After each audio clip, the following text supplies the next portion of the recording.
Hello, everybody, and welcome to the Night Owl, a show that we do twice a week where we talk about all the latest in pop culture, news, and reviews. And today is a special day because it's a holiday. So, first of all, of course, Merry Christmas to everybody that's celebrating. Um, there's also other holidays that technically start very soon. So, happy holidays to anybody that's watching. And I see people here. Dax and R, Merry Christmas to you too. Same to you, Professor. Professor R2 was spending some time away. I did send him a link in case he happens to have a moment, but I understand he has his own holiday stuff. In any case, he's here in the chat, so it's always good to see him. And yeah, it's an interesting day because usually on Christmas there isn't a lot of news happening, but on this Christmas there actually was some interesting news, and that's what you've probably seen in the thumbnail. And also, by the way, hi Ghost Fixter and hi Kivo 1961. Um, happy holidays to both of you. And yeah, there's something interesting going on. Let me see if I can pull this up. I actually had. It's interesting. There's a story right now that Blake Lively, who's the wife of Ryan Reynolds, she was in a movie with this other guy called Justin Baldoni, who was the director and co-star in that movie, and she's suing him now. So I just wanted to talk about that. And the thing is that she sued him right, you know, 5 seconds before Christmas, and it's no coincidence that she sued him now. It's pretty obvious that the reason she filed the lawsuit pretty much on Christmas is that she figured that his team would be too busy with their families, eating and taking a rest, and they'll be scrambling. And then for a few days, she'll be able to sort of get all the media attention she needs, and even probably craft a certain narrative that she's looking to craft. So yeah, I'm trying to just pull up the lawsuit itself because it is a very interesting lawsuit. I'm just trying to find it. Hold on one second. I hope everybody's okay. Okay, here we go. I got the complaint right here.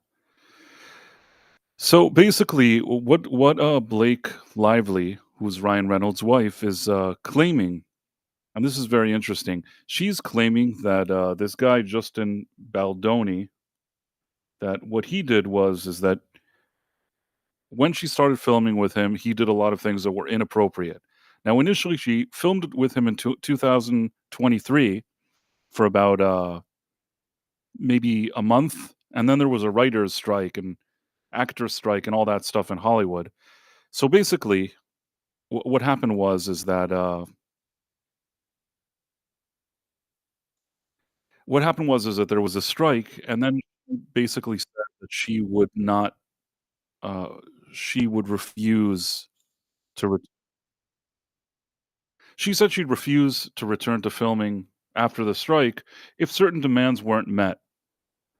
This is something that I've already read this lawsuit.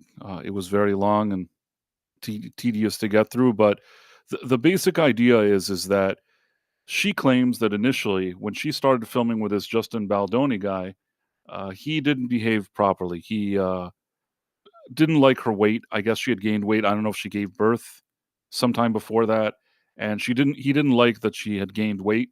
So he kept talking to her, sometimes like indirectly, and sometimes he'd do all these maneuvers to sort of hint to her that he thinks that she's overweight and needs to lose weight.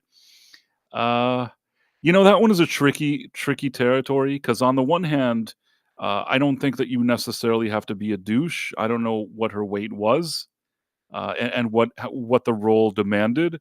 At the same time, I can't ignore the fact that if you're a director and you're a producer and you're making a movie and you're expecting an actress to be, of kind of a certain weight or something like that, if her weight significantly varies from what was sort of expected, I understand it's not PC to say, hey, you're supposed to be thin for this role, but I mean, by that logic, could If Henry Cavill was booked for some kind of action movie and he showed up and he weighed like 500 pounds, I think somebody would tell him, "Hey, that's actually not why we booked you. We need you to kind of look more muscly," and he would understand that as well. So, I guess what I'm saying is that maybe the way he went about it was wrong, and maybe, I don't know exactly what her weight was, but thinking that she wasn't at the right weight for the role is not in and of itself a major offense the way she felt. It's just something that he felt. In addition to that, there was something about him, they were doing these kind of intimate scenes, but she claimed he didn't have intimacy coordinators and he seemed kind of too excited with those scenes, or I don't know what he was kissing her too much, or I don't know what. These are really gray areas. I understand that she said that she preferred when there's a intimacy coordinator and things like that. Keep in mind that this was a kind of low budget production.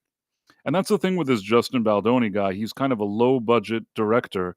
He made one movie for like, $7 million and made some good money at the box office. This was a bigger budget movie, like $25 million. But in Hollywood terms, that's not a big budget movie. This is sort of like it's almost like an indie movie of sorts, or a high end indie. So I don't know that they had money to bring all these people, and he kind of ran a small indie production the way he runs it. Now that doesn't mean that everything he did was right. She also said in this lawsuit, she, basically explains that she thinks that she mentions that he once went into her dressing room when she was in the makeup chair, and I guess she wasn't fully clothed, and she asked him to leave. He wanted to talk to her about something. I don't really know the ins and outs. There's another issue that she said that basically one of the producers of the film, that's kind of his buddy, showed her a video of his wife giving birth, telling her that in the movie he wants it to have this kind of feel in the movie. And then she was appalled by the fact that she showed his wife giving birth in a video, but he said that his wife didn't mind that he showed his wife giving birth, that he's not ashamed of it. He just wanted to show her the footage. I personally, again, I think that both Baldoni and this other guy are very familiar. Maybe it's not that professional, but at the same time, I don't know that their intentions were as bad as she presented them, even in this lawsuit. And the one thing I'll say is that this Baldoni guy, it's not like I'm impressed with him either. Now, I don't know if you're aware of this, but basically the way this Baldoni, uh, this Baldoni rose to fame, or part of it. He first of all was on some CW show. It's not like he's a spectacular actor. He was on some CW show. I can't even remember what CW show it was. And here, this is part of the complaint, as seen in the New York Times. So basically, this guy, somebody is writing all this weird stuff. I'm trying to see why hire her while she was pregnant. Seems super creepy. I'll tell you what I think. There's sometimes there is no good.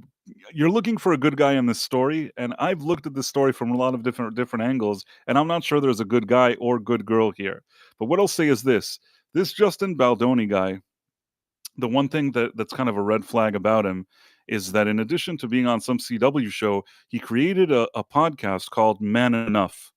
And in this Man Enough podcast, what he does is he basically denounces the patriarchy and keeps explaining something along the lines that he's like a male feminist.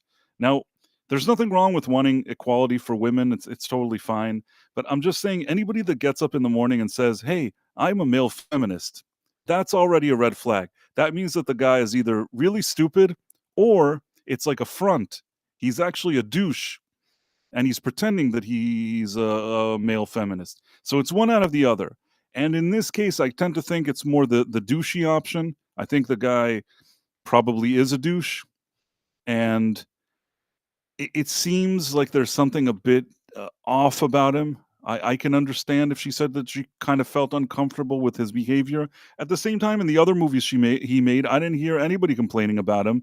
He probably is just a small time indie director that kind of just acts like douchey and nobody cares. And a lot of times he casts his friends in the movie. So it's like his pals. He has his own kind of thing going on. They're all friends and they have their own kind of inappropriate behavior that they all kind of enjoy doing. I think that she just was not in that mindset.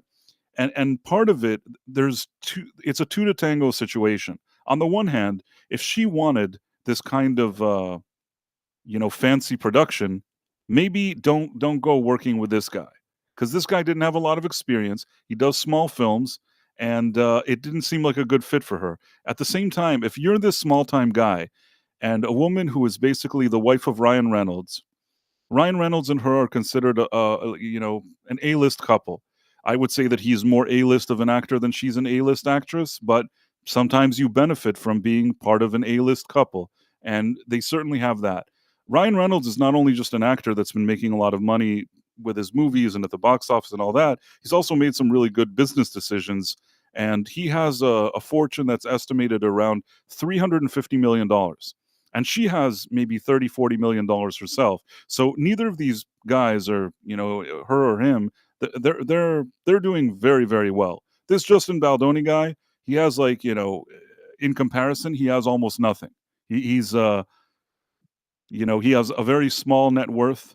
He is not in the league of what they are. He doesn't have the influence they have. If you're going to do a movie and Ryan Reynolds' wife is the star with you, you better go by the book and do whatever is acceptable. I think that he thought to himself, so what if she's Ryan Reynolds' wife? I can be a douche. And no, I guess he couldn't.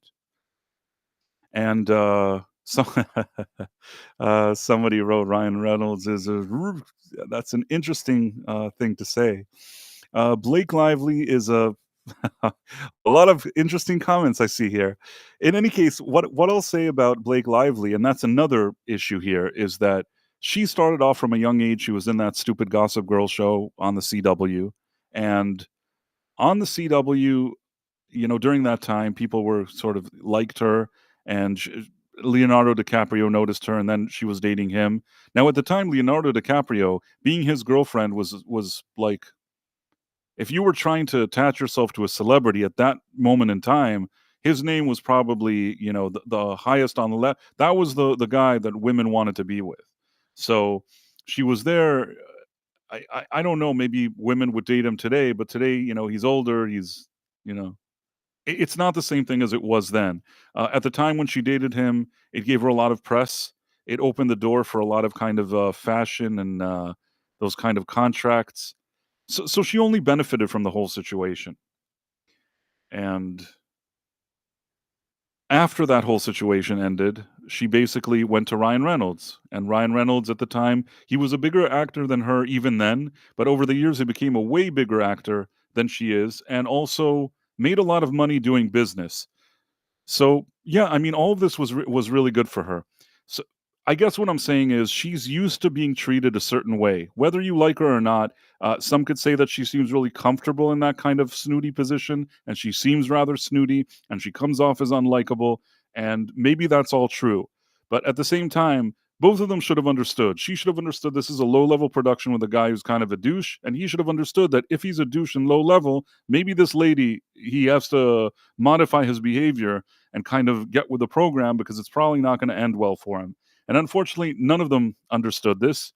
They made this movie, and like I said, after a month, there was that writer's strike. She said she wouldn't go back until all demands are met. And let's see what her demands were. Let me try to pull this up. Okay, so these were her demands. No more showing nude videos or images of women, including producer's wife, to Blake Lively and or her employees. That's referring to the wife giving birth video. No more mention of Mr. Baldoni or Mr. Heath's previous pornography addiction or Blake Lively's lack of pornography consumption to Blake Lively or other crew members. This apparently what happened is that at some point she said she didn't like that kind of stuff, and he said that he did like it, and then I guess he told people on the production that she didn't like it, and then she was embarrassed that he said that she didn't like it. This is a part here that I myself already think that this becomes petty and a bit strange. I don't really care one way or another. I don't really know the context in which this conversation took place, but apparently this really bothered her. No more discussions to Blake Lively and her employees about personal experiences with sex, including as it relates to spouses or others. I think maybe he made a comment either about her or Ryan Reynolds or about something, and she didn't like that comment. No more mention to Blake Lively or her employees of personal times that physical consent was not given in acts, either the abuser abused. I don't even know what this, not exactly know what this is about. No more descriptions of their own genitalia. No more jokes, disparaging comments to be made on Blake Lively and her employees about HR complaints. I guess basically, he said like an inappropriate comment, and then as a joke, as a follow up, he said something like, "Oh, I must have missed the HR meeting." You know, I assume that the guy is a douche and that he said things that were inappropriate. I suspect, based on the things that I'm reading here, that she could be a bit sensitive because of the reasons that I described.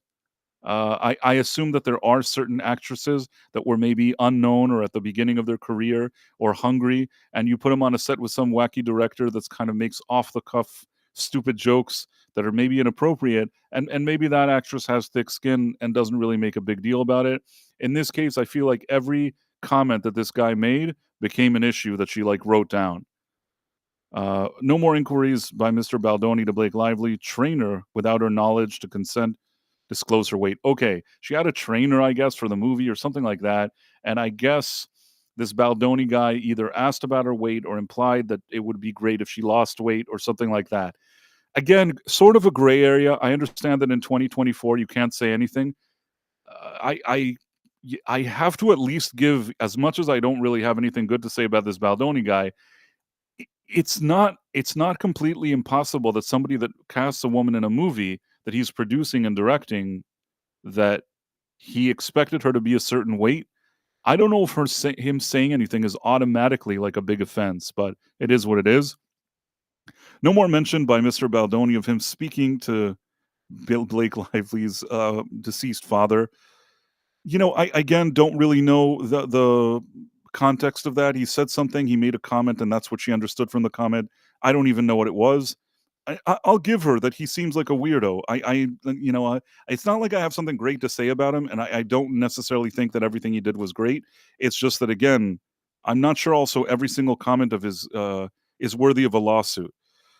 No pressing by Mr. Baldoni to describe her religious beliefs or unsolicited sharing of his. Okay.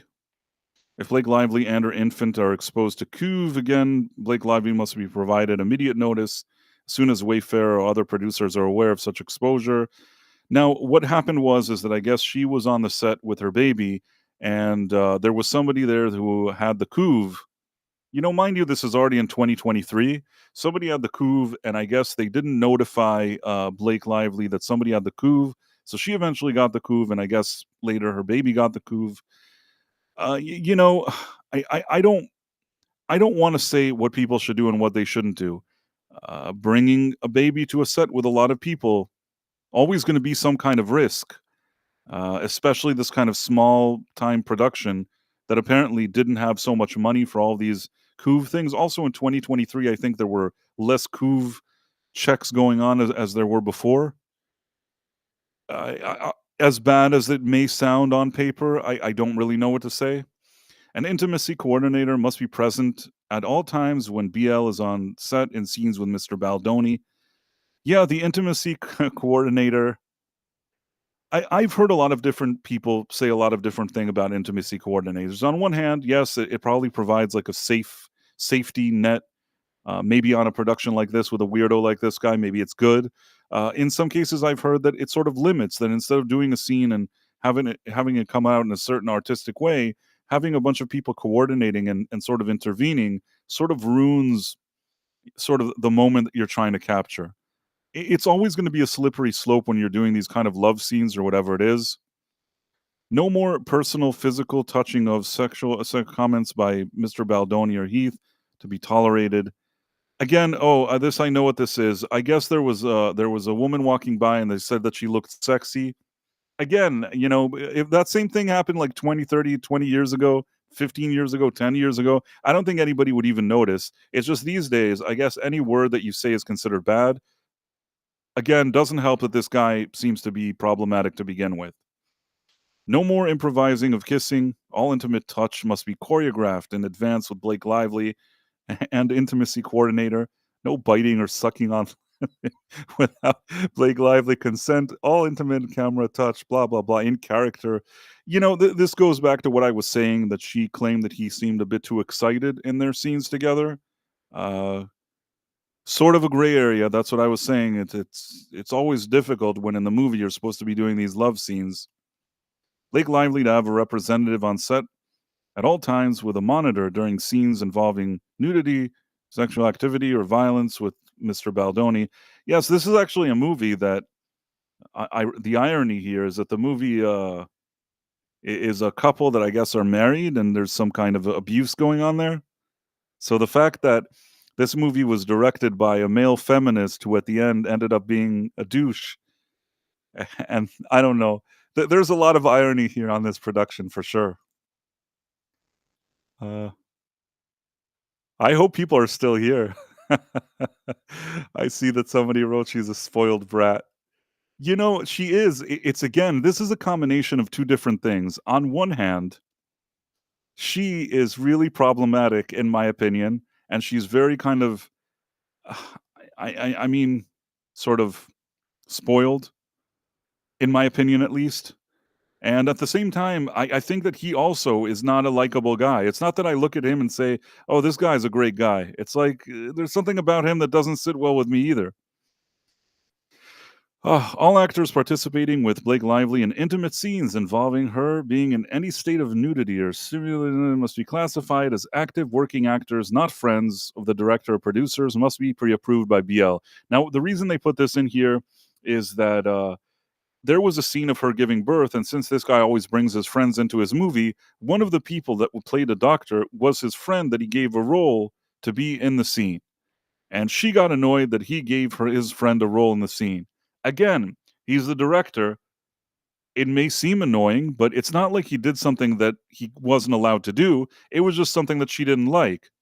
So, like I said, sometimes there's things that I legitimately think that he must have done something wrong, but sometimes it just seems kind of petty.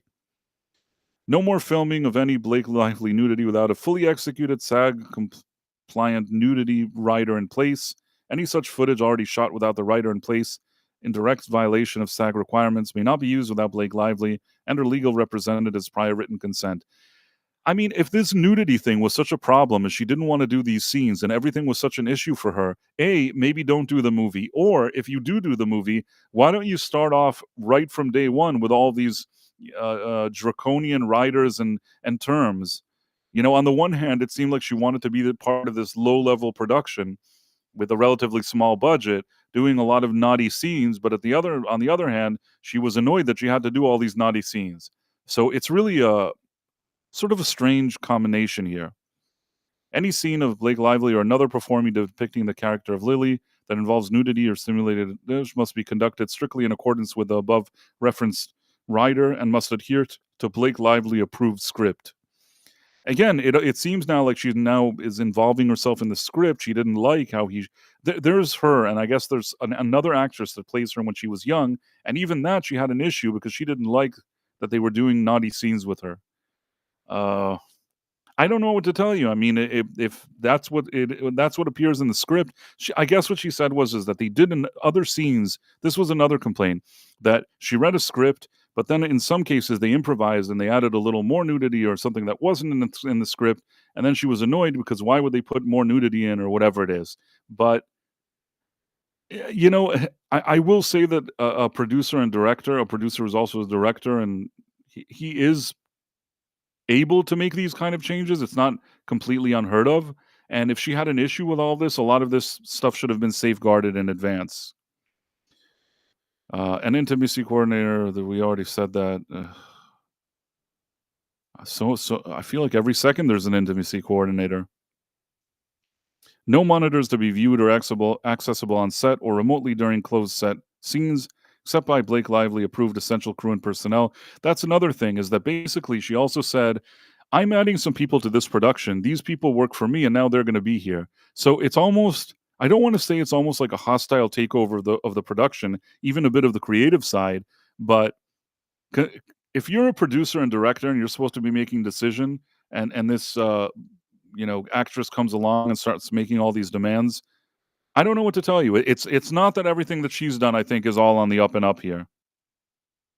No more attempting to enter, interrupting, pressuring, or asking Blake Lively to enter her trailer or the makeup trailer by Mr. Heath or Mr. Baldoni while she is nude for any reason. This has to do with something with what I said, that they barged in to talk to her and she was not fully clothed. No more private multi-hour meetings in Blake Lively trailer with Mr. Baldoni crying, with no outside Blake Lively appointed representative to monitor. This is a very weird thing. She claims that he came to her trailer and was crying. I don't know. He wasn't happy with the production. I don't know what he was crying about. I don't know if he was crying about her weight. I struggle to remember what he was crying about. This guy is a weirdo. I mean, there's no doubt about that. But I guess that's what it refers to. No more pressing by Mr. Baldoni to sage any of BL's employees. Producer Alex Sachs to be given standard rights, inclusion, and authority per her job description as represented to Blake Lively when signing on. This is again a power struggle. This producer lady, she needs to be more in charge. This whole thing is just to also give him less power. Sony must have an active daily role in overseeing physical production for the remainder of the film to monitor safety for cast and crew, schedule, logistics, problem solving, and creative. Now, uh, this here is interesting because initially, when Blake Lively tried to call Sony and say, "Hey, I have an issue with this production," they said, "Listen, we're just the distributor. This is a small production. You got to take it up with a production company." Well, the problem is that this Justin Baldoni guy, who was the producer and director, he was one of the owners of that production company. There are financiers there. There's a few other people, but he's kind of the face of that company. So she's stuck in a situation where she doesn't like him and she wants Sony to do something. But at that point, I guess they still didn't want to get involved on that kind of level because it wasn't really their job. But now she wants to bring them in. Engagement of an experienced producer to supervise the safety of the cast and crew, schedule logistics, problem solving, and creative for the remainder of the shoot. Examples: Todd Lieberman and a few other names. I get again. She wants to insert her own producer in here. She has to approve of producer. It's somebody that she brings in. Like I said, it's on one hand, she's unhappy with what's going on here, but this is more than just leveling a few complaints or saying issues at this point. She brought demands that included a lot of people of hers basically taking over this production. No more adding of sex scenes, oral, the camera climaxing, BL outside the scope of the script. And nothing that she didn't approve when she signed on to the project.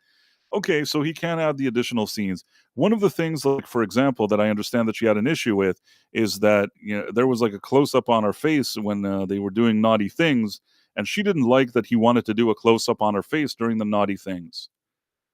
I mean, when you're a director, you can do that. I really think that it's an overreaction on her end. If she signed up for a movie like this, but whatever. No more asking or pressuring Blake Lively to cross physical picket lines. I guess maybe at this point they told her instead of the writer's strike, maybe she should go back to filming. I don't know. No more retaliatory or behavior to Blake Lively for raising concerns or requesting safeguards. Perhaps at this point there was a point that he was trying to bring it to Sony or to somebody, and they basically just ignored her. Sony and then this Baldoni guy probably ignored her as well, and maybe that was kind of foolish of him. Number 30, this is a lot of demands. This is all the list of demands that she had before she went back to filming. An in-person meeting before production resumes with Mr. Baldoni, Mr. Heath, Miss Sachs, the Sony representative, the new producer, Blake Lively, and Blake Lively's spouse, Ryan Reynolds, to confirm and approve a plan for implementation of the above that will be adhered to for the physical and emotional safety of Blake Lively, her employees, and all the cast and crew moving forward. Now, this is really, really interesting. Basically, in addition to all of the things that we said, in order to advance them, she demanded a meeting with this production company, Justin Baldoni, his people, with Sony, and with her husband, Ryan Reynolds. Now, you could say, well, she feels this way and she's bringing her husband, but her husband isn't just some Joe Schmo. Her husband is actually an A-lister, and out of the two of them, he's the more A-lister. And when he sits there with Sony representatives and he expresses concern about what's going on the production, this is a situation where everybody really takes it seriously. And it was also a huge muscle flex to also show this Justin Baldoni guy that he better he better not step out of line anymore. Now, what happened was is they did conduct this meeting. This Justin Baldoni went. He understood the situation, and he said, "You know what? I will agree to all of your terms. I'll do everything that you said. Whatever you want, we'll do it your way. You want all these coordinators, they'll be here. You want all these producers, they'll be here. I'll do whatever you want, and we'll finish the movie, and I won't say anything inappropriate." And basically, that's what happened. They made the movie. The movie did well. He apparently didn't do anything that was inappropriate moving forward. Here's where things get tricky. That one of the things that she made them agree to is that moving forward, there would not be a situation where he would go out and make her look bad in public. This was something that I believe that she had like a rider or something like that. They had to sign something that they understand that they would not actually go and say bad things about her or try to tarnish her reputation. The production would move forward, and there would be no disparaging comments or whatever it is. Now, on one hand, that's fair enough, but on the other hand, she is not so innocent here because what she ended up doing. By the way, is anybody still here? I've been reading this thing to myself. I haven't looked at the comments. Eraser had said this situation is wild. It is a wild situation. Yeah, it's totally crazy. And it's all happening on Christmas. It's like, what a Christmas gift. Caleb Levine, Merry Christmas, everyone. Yeah. So Mars Monkey Max says they tried to power him out of his own property. It's true. I mean, it's based on a book, and he didn't write it, but he is the person that owned the rights to it. He was the one making the movie, and it feels like on one hand she wanted to be a part of this movie, on the other hand she agreed to a bunch of stuff, and on the other hand she didn't like that this little no-name loser is sitting around and annoying her, and she kind of seems to have taken over his production. So I don't know. I mean, somebody says it does seem like she's getting the short side of the stick. I don't really know. I somebody said he was crying. Oh, Professor R2 said he was crying to get her sympathy and probably to get in her pants. A lot of options, a lot of options. But really, when you're a guy that nobody knows who you are and you've made like two movies that nobody cares about, and she's married to Ryan Reynolds, I think that you're probably not going to succeed in that quest. So whatever he was thinking was really dumb.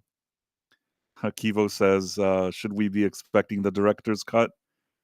That would probably be interesting to see that director's cut.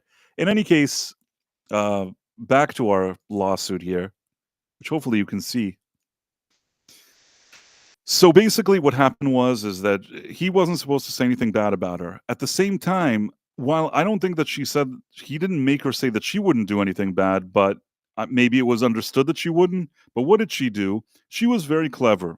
When the time came to promote this movie, she decided that she can't be in the same room with him. So no promotion they'll do will include the both of them. Now, people notice that kind of stuff. Also, a few months earlier, whatever it is, both Ryan Reynolds and Blake Lively stopped following him. Now you think, oh, this is just some nonsense. Well, people notice that kind of stuff. There's people that sit around with these kind of Instagram accounts or whatever it is, and when they see that somebody unfollowed somebody, they pay attention to that and they talk about it, and it becomes a big thing. It seems dumb, but it's not. Sometimes, I mean, if they were smart, they wouldn't have even unfollowed him unless they really wanted to cause that stink, which I believe that maybe they did. So they unfollowed him. Then she wouldn't do any press with him. And then the next thing you know, all the other cast members on this thing, all the crew, they're not willing to do interviews with him. So he's doing interviews for the movie by himself. They're not admitting there's anything wrong, but at the same time, there sure seems to be something wrong. So it becomes this whole thing on social media. People are talking, what's happening? Why is he isolated? Why is nobody doing press with him? What has he done? And of course, you keep on digging and digging, you hear the rumors. And of course, in this situation, it looked like there was something wrong with him, that he had done something bad. And that was also the way the rumors were building up. Now, at this point, what the lawsuit claims is that he hired a crisis management PR company called Tag. And what he wanted them to do is he wanted them to combat the narrative that she's already pushing against him and to try to make him look bad and perhaps make her not look as good. Now, here's the problem. The second he went and he got the services of this Tag, he's sort of going against what he promised, that he wouldn't say disparaging stuff about her. One could argue it's not like she did him any favors, but I don't know what that agreement says, and maybe legally she could have a point here if he went and he did this. Now, another bizarre thing that happened, usually what happens is that these kind of matters stay confidential, meaning you went to this PR company, you paid them a ton of money. In this case, it's believed that he paid him hundreds of thousands of dollars or whatever it is, and you went to this company, and basically nobody knows what the correspondence was internally, what they talked about, how they did it. It's just there's a company that's may or may not have done something. But in this case, there was another twist. This just gets weirder and weirder, this story. Within this company, there was a woman that works for the owner of the company, and they themselves seemingly had maybe a falling out, meaning be, outside of this case, regardless of this case, this lady wanted to go out and do her own thing, regardless of anything that's happening here, and the other lady didn't like that she's kind of her protege and she's leaving to do her own operation. So some other thing happened that has nothing to do with this case. What ended up happening is that the lady that owns the company that didn't like that the lady that was working for her was leaving, once she left, she was able to intercept, maybe the phone belonged to her. She basically volunteered, apparently, allegedly, volunteered the one that left all of her correspondence, her emails, and her texts, and whatever it is, and she gave them to Blake Lively and her team. So now when they're filing the lawsuit, they're not just filing a lawsuit like in theory. They have actually actual texts, which they're now showing. I don't know if you could see this. Uh, Here he like they show thing that he's complaining to this lady and saying that he's not happy with what's happening. That they pitched him that they would make him look good and make her look bad, and he wants better results and things like that. And you see a bunch of these texts, and Uh, normally this would be a real issue that somebody gave this, but the owner of this company, she killed two birds with one stone. On one hand, she surrendered all this stuff, which is incriminating in a way, and on the other hand, she also got like stuck it to her protege that left her, because all these things are mainly the protege, a lot of it, and what she's saying. So she's saying we can't write it down to him. We can't write. We will destroy her. We will go to this. We will do this. We will do this. We will do this. And then imagine a document saying all the things he wants ends up in the wrong hands. So this is really a bad look. So I guess just at face value, if Blake Lively wants to claim that he hired a company to make her look bad, then here's another thing. We can bury anyone, but I can't write that to him. I will. I will. I'll be very tough. Again, Melissa Nathan, I think, is the owner of the company. Jennifer Abel is the person that worked for her, and she just kind of threw her under the bus. I guess that's what it seems like. Bottom line is that they're showing a lot of things that he sent and that he was unhappy and that he wanted her, things to happen, and he wanted all this stuff. Now, here's one thing though that right now his people are claiming, and even I think this Jennifer Abel lady who's involved now in this scandal, what she's saying is that even with all these texts, at the end of the day, their work wasn't very hard. The reason why their work wasn't very hard is all people did was share online her old interviews and how, or even new interviews, and how she acted, and that was basically the bad PR. Meaning Blake Lively herself just doing interviews was the main backbone of the quote unquote bad PR against her. So even though he wanted to destroy her or whatever it is, and even though he hired this company and maybe they did or didn't have good intentions or whatever it is, at the same time, the main thing that actually damaged her wasn't any of this. It was just that people were sharing videos of her in interviews. And they said, you know what? This lady doesn't look very pleasant. That's really what came out of all of this.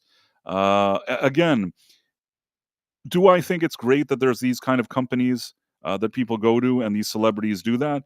I don't think it's great, but keep in mind, he hired these people after he understood that Blake Lively has the backing of Ryan Reynolds, his hundreds of millions of dollars, Hollywood, the Hollywood establishment, and a bunch of PR people that were pushing a bunch of narratives, and it really was making him look bad. So I don't know if that gives him the right to do this. Maybe it's still a problem, and maybe he would still lose a case like this, but I can't completely not understand why he wanted PR people of his own. I'm gonna look at comments now.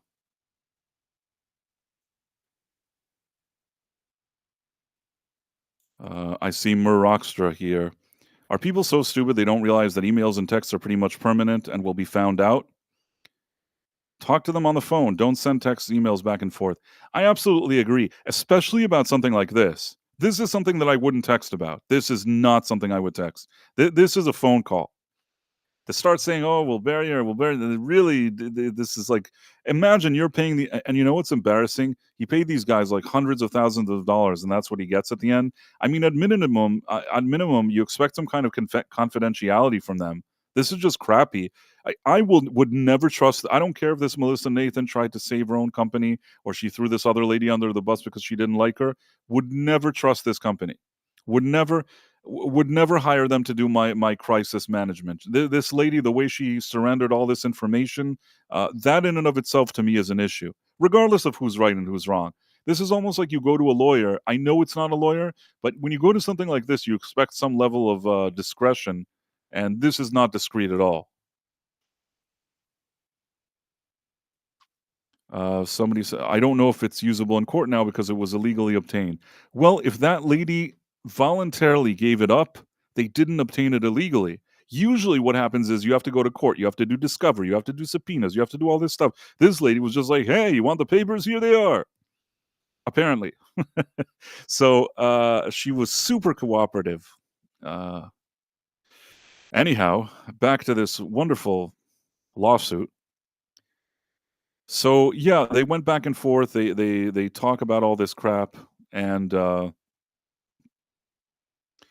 and now, here's another thing, and this really is interesting. This is interesting also for the kind of stuff that we criticize studios and we criticize newspapers. You know how always there's these kind of news publications that we criticize them for being in the pockets of all these studios and PR companies that the studios hire? Well, in a way, this only proves what we always say, that, th their points here in these back and forth correspondences, that they basically say, "Oh, this lady, she writes for People, she writes for this magazine, she writes for that. We can get her to write whatever we want." You know, this kind of feeling that basically all of this is just a war of publicists just going around and shoving articles in different places. And really, you know, even when we think about X, until Elon bought Twitter, all these companies really controlled the narrative there too. Part of the reason why they all shifted their narratives against him all the time is because he took away the one thing that they really had to control people.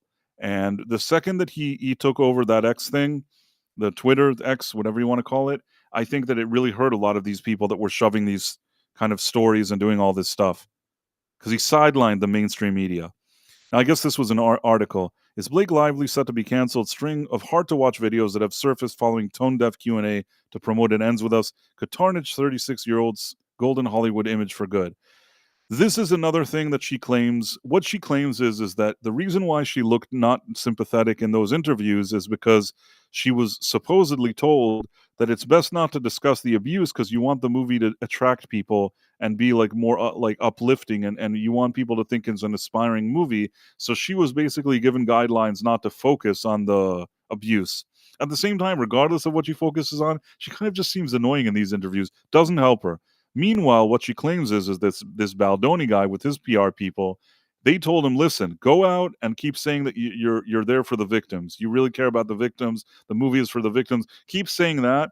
And that was the spiel that he went with. So now again, she invited this. She didn't want to do any interviews with him. She wanted to take over as a production. She wanted him to be persona non grata. And at the end, when he sat there and he was just talking about victims and how much like he cares about them, I don't think he really does. But I'm saying at the end of the day, it's like she's doing all these maneuvers, but the second that he does it, well, then it's a lawsuit. And what's funny is she's probably going to come out on top here. He just doesn't have the tools, in my opinion, to go up against her. And honestly, the other thing is, it's not like a Johnny Depp type of situation. With Johnny Depp, everybody liked Johnny Depp. He was a beloved actor. He had a string of women that were in relationships with him that were willing to come forward and say that he's great. Amber's accusations against him made no sense if you compare it to any other person that was with him until that day. People were willing to go and tell positive stories about him. Her stories just seemed bonkers, and her accusations were extreme. Even here in this situation, Blake Lively isn't suggesting that there was that kind of thing going on. Basically, it's a type of inappropriate behavior for the most part. So I guess what I'm saying is that in Johnny's case, he had people in his corner because they didn't want him. It meant something to people, and we understood that what he was going through. The other thing is, it was a televised trial. You saw Amber Heard sitting there lying about the children with the charity, things that really damaged her credibility. If you lie about giving money to sick children and then you tell all these wild stories, who's going to believe you? Yeah, she just herself managed to make herself look bad time and time again in court. This is a different situation, and I don't think that I don't think that this Baldoni guy has that kind of support from anybody. What is interesting though is that Amber Heard, and that's why I put her in this thumbnail, suddenly popped up, seeing all of these these things going on in the press and with the trial and all this stuff. Amber Heard has popped up. She has given Blake Lively a bear hug. She's fully supporting Blake Lively. You now see articles pop up. Funny, you start seeing them in publications that kept on supporting her narrative. So now what's the new narrative? Look, this company, look at these companies with the crisis management. Look at how this toxic Justin Baldoni male was able to make Blake Lively look bad. Uh, that's how Johnny won the trial against Amber. That's how he did it. Amber is vindicated. I've seen articles like that pop up, and she's embracing this narrative. She's embracing Blake Lively. I support her. And now, like, unironically, I see places that are like Amber Heard is also supporting her, as if like Amber Heard is totally like on the up and up. So yeah, you see that going on as well. And that's how she kind of entered the fold. If I was Blake Lively, though, I wouldn't want anything to do with Amber Heard. I would say I don't know this lady. I have nothing to do with her, and I have nothing to do with her case, and I don't want any involvement in that. It's a bear hug that I wouldn't want. But right now, that's what's going on. Also, you keep seeing these articles. The Sisterhood of the Traveling Pants has supported Blake Lively during her lawsuit. Paul Feig has said she's such a delight to work with. I fully support her. Paul Feig, like again, another guy that I don't trust one word he has to say. He's the guy that made Ghostbusters 2016. Really not much I can say, and he's been whining about it ever since. Honestly, Paul Feig is sort of a fluke. He made that stupid movie with the bridesmaids. It was okay. It's as if somebody watched The Hangover and said, "Hey, why don't we do it with women?" But the truth is that I thought that Kristen Wiig was rather amusing in it, and maybe in a few scenes, maybe Maya Rudolph a little bit. But really, when I think about it, it's not that that movie really was that great. I thought that people really were overpraising it at the time because it fit a certain idea that they were trying to push. But I think that it wasn't as funny as people said it was. It doesn't have that same kind of long-lasting pop culture relevance. And I think that Paul Feig was just it was a fluke. Then they gave him Ghostbusters 2016, and that's when you could tell that he's maybe a one-trick pony. In any case, he loves Blake Lively. I guess he did that movie, The Perfect what is it called? Ugh, Perfect Gift? I don't even know. I saw that movie. I saw it in the theater. I am ashamed to say that I saw that Blake Lively movie. I thought it was called A Perfect Gift, A Perfect Favor. Somebody can Google it. I don't really know. I feel like it's not even important enough for me to Google, but it's either a perfect gift or a perfect favor or something about a favor. And it had something about Blake Lively. I think maybe there was another girl there. Was it I can't remember her name. The one from the singing, the pitches. What's her name? Up in the Air with George Clooney. How do I not remember that actress's name? Guess she doesn't mean a lot to me. Kristen? No, it's not Kristen Bell. Oh, I'm terrible. I'm really embarrassed that I can't remember that actress's name. She was okay in Up in the Air, I guess. I think that it's a movie with her and Blake Lively, and one of them is bad. Trying to remember which one. I can't really remember now. Maybe the one from Up in the Air is the bad one, I think. In any case, uh, he basically directed that movie. 5 people saw it. I was one of the 5, and he said that it's the best experience he's ever had, and she's the best. So you got Paul Feig, you got the Sisterhood of the Traveling Pants, and then a few of the cast members from this movie said he was great too. And Ryan Reynolds also, he supports his wife. Listen, I don't blame Ryan Reynolds. Uh, I don't know that he's a nice guy. I don't know that she's a nice person, but I do think that he's at least professional when it comes to his work, Ryan Reynolds. And even the fact that he went and supported his wife, I mean, what are you going to do? It's not really like he has a lot of choice. His wife called him and said, "Hey, this guy's doing this and that." I mean, if I were him, I may have done the same thing. I don't really know. So I have less blame towards him here, but I do think that I agree with some people here that say that she seems a bit spoiled. Anna Kendrick. Anna Kendrick. Yes, thank you. Anna Kendrick, you wrote Nose Girl. You know, she has that nose. It's fine. I mean, not every actress or person has to have, the perfect everything. Sometimes an imperfection is interesting. I mean, look at Jennifer Grey. She was in Dirty Dancing, and she became very popular. And then after that movie, she decided to do a nose job to fix her bump in their nose, and because she fixed it, she almost never got a role again. People didn't want to hire her because they said, we don't recognize you. We don't know who you are. And she said, I was in Dirty Dancing. And they're like, well, you didn't look like this in Dirty Dancing. And that was kind of the end of her. I don't want to say the end of her career. Maybe she still gets roles here and there. Certainly hurt her career. And I met Jennifer Grey once, actually. I actually have a picture with her. And I have to say that she seemed nice enough. But yeah, I mean, it's not like I know her or anything, but she seemed nice.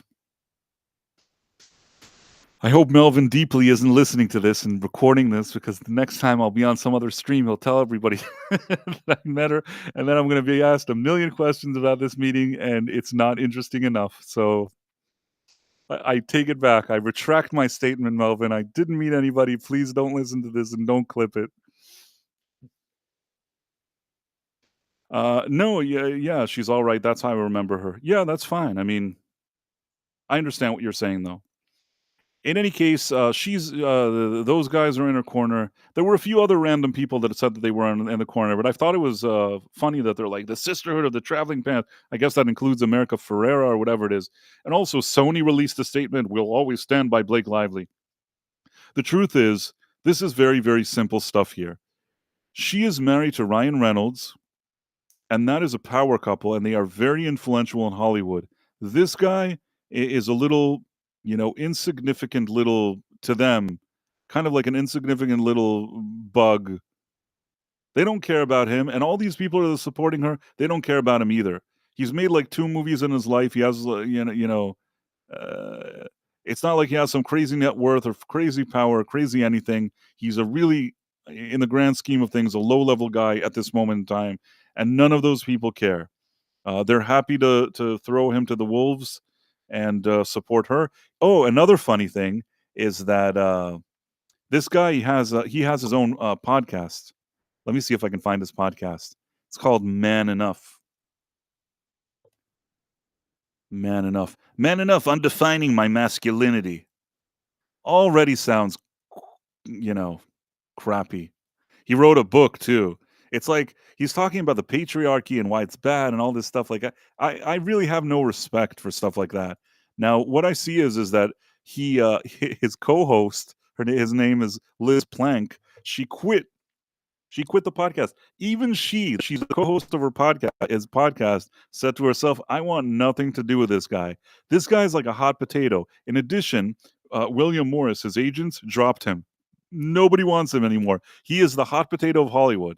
Uh, but again, we've seen this kind of thing. We've seen it happen before. We've seen it happen. The best case that I could think of, even though I think that maybe he did something more than this guy here, is Jonathan Majors. Everybody said how great he was. He was so great. Suddenly, there's some kind of things. Everybody's dropping him like a hot potato. Uh, and what I think a lot of people said then is that Jonathan Majors hasn't been around enough for people to rally around him. He's not Johnny Depp. He doesn't have this fan base and history with fans and people knowing him and what he's about for decades. This guy was sort of new on the scene. They showed some footage. They said some stuff about him, and he was gone. And I think that Justin Baldoni, he falls into this category more than anything else.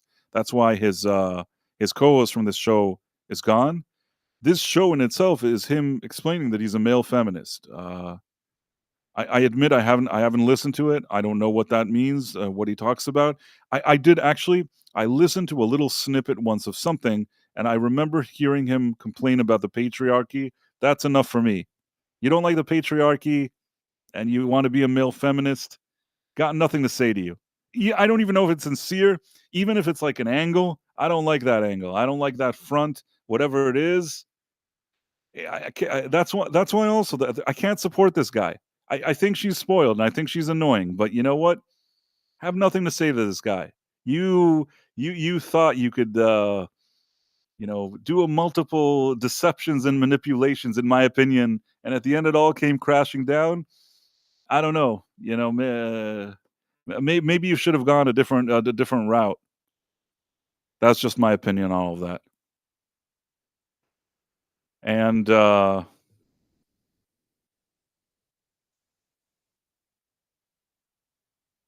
Murrockstra says Baldoni has done 3 movies, one of them for Disney. There's your segue into the next topic. Yep, that is a good thing to say. He did one of the 3 movies. It actually wasn't for Disney. He initially made it for Warner Brothers. It was called Clouds, I think. And I haven't watched it. It was about some musician, maybe a musician that died. I don't even know. They wanted to put it on. It was supposed to be distributed by Warner Brothers. Warner Brothers dropped this movie, and Disney picked it up, and they themselves ended up putting it on their streaming service. Oddly, and I don't know. I have to check the timeline. I don't know if she had already complained about it and what happened. Oddly, Disney at some point pulled this from their streaming service. I don't know if it's kind of a write off or for what reason, but they deemed it not even good enough to be on their stupid service, which just shows you how low level this guy is. And again, like Maroxtra says, it's a good segue. I want to see what people are saying in the chat. Uh, Anna Kendrick. Oh, Professor R2 got that too. And then Senpai76, Merry Christmas and Happy Holidays.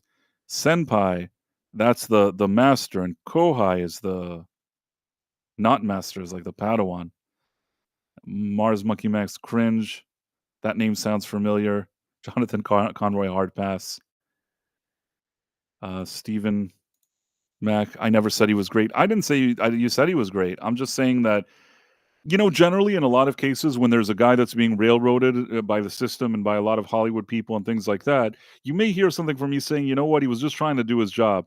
Here, there's 2 things going on. One, it seems like the guy is rather inappropriate, and the other thing is he doesn't seem very smart to me because he has this lady with these type of connections on his set, and he continues to act like an idiot. In my opinion, so I don't know. Have really nothing to say about him. And male feminism and down with the patriarchy doesn't help either. There's nothing about him redeeming that I say, you know what? This guy is just a swell guy, just trying to make his way in the universe. He doesn't give me that vibe. So have nothing to say. But Super Mario Brothers 3 says, just wanted to wish you a happy Christmas, Price Godspeed. Thank you very much, Super Mario Brothers 3. Friend of the channel. So, okay, that is a good segue. I guess there was something today that I was looking that Bob Iger, what was it that I was seeing? So basically, let me see if I can share this tab.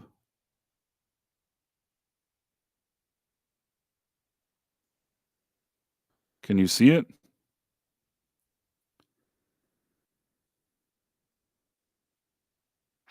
So basically, what happened is that Trump's FCC pick sent a stern letter to Bob Iger, ripping Disney-owned ABC News for role in erosion in public trust. Now, this is interesting because ABC, if you remember, did that debate with Trump, and they basically did there is that it really felt like it wasn't a very fair debate. Now, I will give, and that's one of the only times I've given Kamala Harris credit, is that I think that she knew how to get under Trump's skin in that debate. She didn't have anything of substance to say, but she knew how to kind of tug at these kind of strings that annoyed him, press those kind of buttons, and she was able to do that. At the same time, it didn't help him at all that he was basically debating three people. The moderators were sitting there fact checking him every second, and in some cases, fact checking him on things that weren't even real. For example, I've said this before. Him talking about the cats. What is this crap? Hold on. Why do they keep on sending me these dumb commercials? Sorry. Basically, where was I? Neil Cavuto is leaving Fox News. I don't know how we got to that. But here, let's go back to the thing. Hopefully, there won't be an annoying video. So, where was I? I was, Stephen Mack says, look how much space the ad takes up. Yeah, they're really crazy with these ads. I tried to highlight that comment. I know it's gone. So basically, they wanted him to debate the people that were fact checking him, which I think was wrong. One of the things that they kept saying was, or that I remember this being a point in this debate, was he was talking about certain immigrants from certain countries eating pets. Now, I know that the way he said it, it was kind of over the top and it sounded bonkers. The truth is, though, and this is the part that nobody wanted to agree with, even those two fact checkers that were basically, in my opinion, at least in my opinion, not being truthful. It is accepted in certain cultures in certain different countries that they do eat certain things that you don't eat in other countries, and sometimes they go to another country and instead of respecting the laws of the local place, they'll suddenly eat things like that. So what he was saying generally wasn't untrue, and from what I understand, there were actually cases like this. It may not be a million cases, may not be every second, but he wasn't saying something that was generally wrong. He may have said it in a way that sounded wrong. He's not the best at always expressing his ideas in the most kind of eloquent way. He kind of is very blunt about the way he says things, but at the same time, he wasn't necessarily saying something that wasn't true. And they basically said, no, what you're saying is not true because we asked the governor of that state if it's true, and he said that it wasn't. And it's like, that's not a fact check. That's that's nothing. That doesn't mean anything. So I think that part of what's happening is Trump seems to be a guy that doesn't really forget. If you do something bad, he doesn't forget. Disney with their ABC debate, he didn't forget that. And I think that Disney recently have been very worried. It sounds like they're trying to tame their content. They're trying to make peace with people. They paid him a settlement. They are trying to do a lot of things here because if I think they're genuinely worried. I think Bob Iger is genuinely worried, and if I were them, I would be worried. So let me see if I can. He wrote this guy that the incoming FCC chair, Brendan Carr, wrote. Americans no longer trust the national news media to report fully, accurately, and fairly. ABC's own conduct has certainly contributed to this erosion in public trust. For instance, ABC recently agreed to pay $15 million to President Trump's future presidential foundation and museum and an additional $1 million in attorney fees to settle defamation case. Also suggested that ABC was taking a heavy-handed approach in negotiations with its local affiliates. The fact that a massive trust divide has emerged between local news outlets and national programmers like ABC only increases the importance of retransmission consent revenues remaining available for local broadcast TV stations to invest in their local news operations and content that serves their communities. I guess basically, maybe he's trying to say that ABC have to not really. Maybe I wish the professor was here. What's he invest in their own local and community operations? Maybe he doesn't like the kind of agendas that they're giving these local TV stations, and he thinks maybe you should invest more money in them because they seem more trustworthy. Local TV stations, which are licensed by the FCC, more trusted than national networks. Carr said, adding that he supports more local programming. He expressed concerns over how ABC strikes affiliation agreements with local stations that carry ABC shows. My understanding is that ABC is attempting to extract onerous financial and operational concessions from local broadcast TV stations under the threat of terminating long-held affiliations, which could result in blackouts, harm local consumers or broadcast news and content. I mean, I'm trying to read here if there's anything. For me, I think that all this stuff means something, but the main thing here is that this letter even exists, and the way that he was uh, sort of mentioning this whole lawsuit with Trump and the settlement, and that he doesn't trust these networks and ABC and Disney. I think that that speaks volumes. It doesn't really matter all the little details in this letter. The fact that there was a letter and he said whatever he said, the general ideas. I think that it's sort of like a warning shot, if you something like that. It's showing that the tide is changing, and Disney is going to have less friends here in this administration, and they're expected to start falling into line. And you know what? I don't necessarily disagree with that. I think that that's fair enough. AMSS, hello. And then somebody wrote here, Senpai, this is a good comment. What do you write? Somebody wrote, oh, there was a good comment, something about a male feminist, and I missed it. Ugh. What were you going to say about the male feminist? How did I miss this comment? Oh, uh, I swear, I feel like this is a Mandela effect. I thought I saw like a comment. I wanted to read it, and then it was gone. Oh, well, what can I do? Somebody wrote something about a male feminist. It seemed funny. I started reading it and it disappeared. Maybe one day I'll know what it was.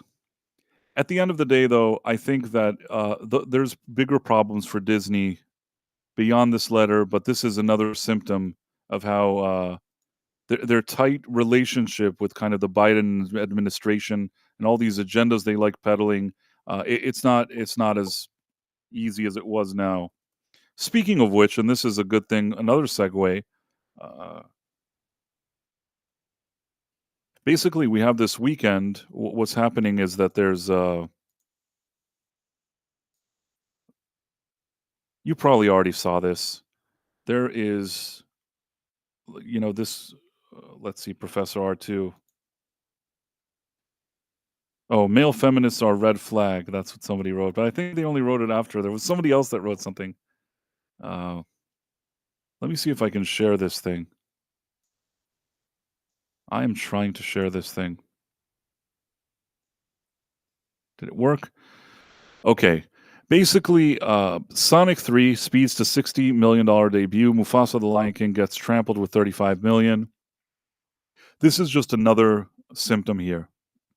I think a number of years ago, it would have been Lion King that would have trampled Sonic, but now Sonic is the family friendly movie that people want to take their kids to, whereas Mufasa the Lion King, not really as much, not really as much. And I've actually seen both movies. I've watched both of them. I thought that Sonic 3 was a fun family movie. It was fun, and even not for a family. If you played Sonic at some point in your life, you had some kind of fondness for it. I'm more of a Mario person, but I do like Sonic. I haven't played that as much. I was more of a Nintendo guy than a Sega guy, but if I ever had access to a Sega, I would play Sonic back in the day. And later on, I had ways of playing Sonic. Still have that game, so I have different. I played a few different ones. The classic ones, but then there was one that's more of like a 3D one. I know this sounds stupid because there's probably a lot more newer ones that I haven't played, but I played a bunch of different ones. I know the general idea of it. So I'm able to enjoy it, although I'm not like a fanatic Sonic fan. But you know what? Those movies are fun. The first movie I thought was nice. The second movie, with the introduction of Knuckles, I thought that was cool. And I think that here, this movie was fun as well. I think that Jim Carrey, I suspect that it's probably his last outing in this role. He came out, he played two roles. He played the regular Robotnik, he played the grandfather Robotnik, went all in, all in. I mean, he's going full on Jim Carrey, like Ace Ventura style. He is 100% in this role. Seems to have more fun on this movie than I have seen him having fun anywhere, I think, in years. And that's not necessarily a bad thing. I think that, at this point, the voice actors that do the, Sonic, Tails and Knuckles are good.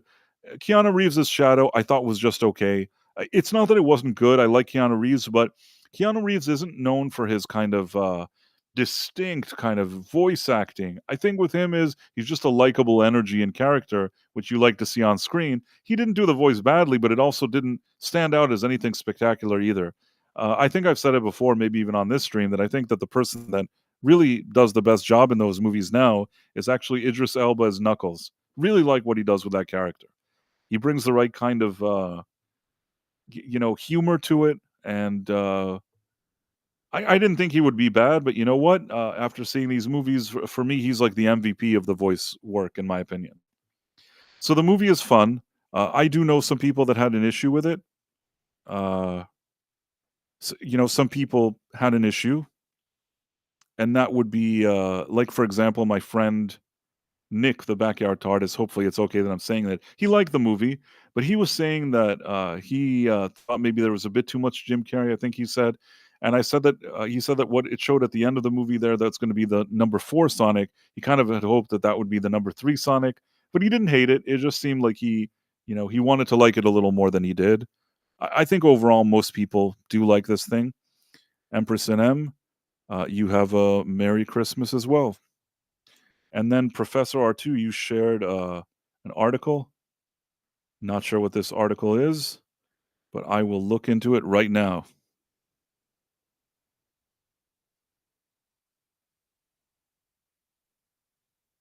Disney hit with X community note for declaring Mufasa.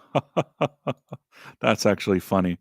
Disney hit with X community note for declaring Mufasa the number 1 movie in the world amid Sonic 3 domestic dominance. I guess they wrote, the number 1 movie in the world is hilarious and will take you on an epic adventure. Get tickets for Mufasa, The Lion King, now playing only in theaters. And then readers added full context. For domestic box office, Sonic the Hedgehog 3 claimed the number 1 spot for the 20 to 22nd weekend. However, in the international box office, Mufasa took number 1, mainly because Sonic 3 hasn't opened in all international markets yet. I mean, the truth is, what did they say? The number 1 movie in the world. Yeah, it's not the number 1 movie.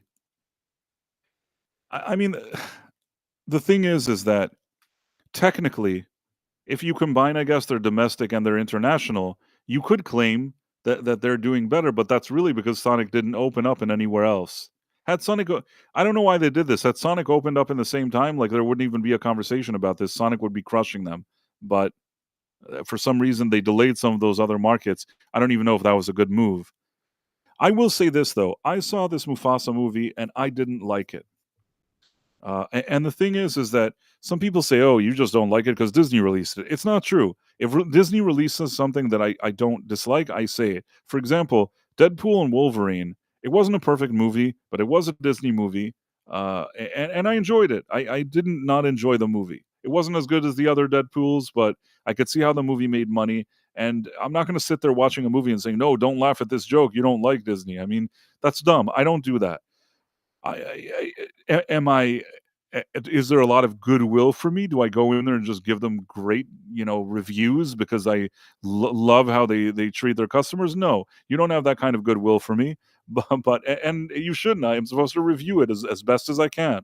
I watched that Mufasa movie, and I've said it before, and some people may think I'm crazy. Sometimes I sit with myself and I'm saying either you're on top of your game or you're crazy or both or none of them. But this movie, this Mufasa movie, I don't know if you guys know about it. The story is this: it's a prequel and a sequel.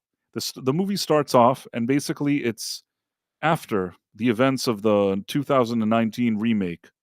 So now you have those CGI lions, and basically, you have Simba has an older has a daughter, and they're going to go away and they're giving birth to a boy, or I don't know what, like his wife, Nala, whatever it is. And they leave the daughter, Kiara, with Rafiki and with Timon and Pumbaa, for the weekend.